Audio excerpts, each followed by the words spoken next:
కొబ్బరి, cocoa, nutmeg కూడా చేస్తున్నాను. మధ్యలో స్పేసింగ్ వదిలిపెట్టాను. ఏంటంటే ఎయిర్ సర్క్యులేషన్ బాగుంటే, గాలి వ్యవస్థ బాగుంటే క్రాప్ బాగుంటుందని నేను ప్రతి 3 వరుసలకి ఒక వరుస మానేశానండి. కోకో వేయటం మానేశాను. బాగుందండి, ఈల్డింగ్ అయితే బాగుంది. అట్లాగే పామాయిల్లో కూడా నేను టైం టు టైం మెన్యూర్ అప్లికేషన్స్తో పాటు FIM ప్రతి సంవత్సరము పర్ ఏకర్ వచ్చి ఒక 5 tons to 6 tons FIM ఇస్తూ ఉంటాను. వాటితో పాటు organic manures like neem cake, తర్వాత ఎప్పపిండి ఇవి కూడా ఇస్తున్నాము. ఇవి ఇవ్వటం వల్ల తెల్లదోమ కూడా కొంతవరకు కంట్రోల్ అవుతుంది. అదే కాకుండా కూడా న్యూట్రియంట్స్, సఫిషియెంట్ న్యూట్రియంట్స్ ఇవ్వటం వల్ల ఈల్డింగ్ ప్యాటర్న్ బాగుంది. 12 to 13 tons నాకు పామాయిల్ ఈల్డింగ్ వస్తుందండి.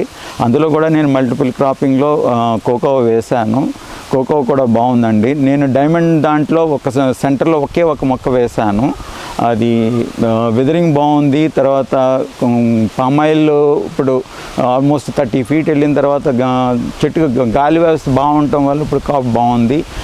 ఎకరానికి వచ్చి నేను 45 చెట్లు వేశాను. 45 చెట్లు కూడా చాలా బాగా కాస్తున్నాయి. ఆల్మోస్ట్ మీకు 1.5 quintals to 2 quintals వస్తుంది. కాకపోతే మాకు అక్కడ పెక్యులర్ ప్రాబ్లం ఏంటంటే కోతులు పాడు చేయటం వల్ల ఈల్డింగ్ ప్యాటర్న్ కరెక్ట్గా క్యాలిక్యులేట్ చేయలేకపోతున్నాము. అది పర్సనల్ ప్రాబ్లం యాక్చువల్గా చెప్పాలంటే, ఇండివిజువల్ లోకల్ ప్రాబ్లం అది. బట్ హౌఎవర్ బాగుందండి, మల్టిపుల్ క్రాపింగ్ బాగుంది.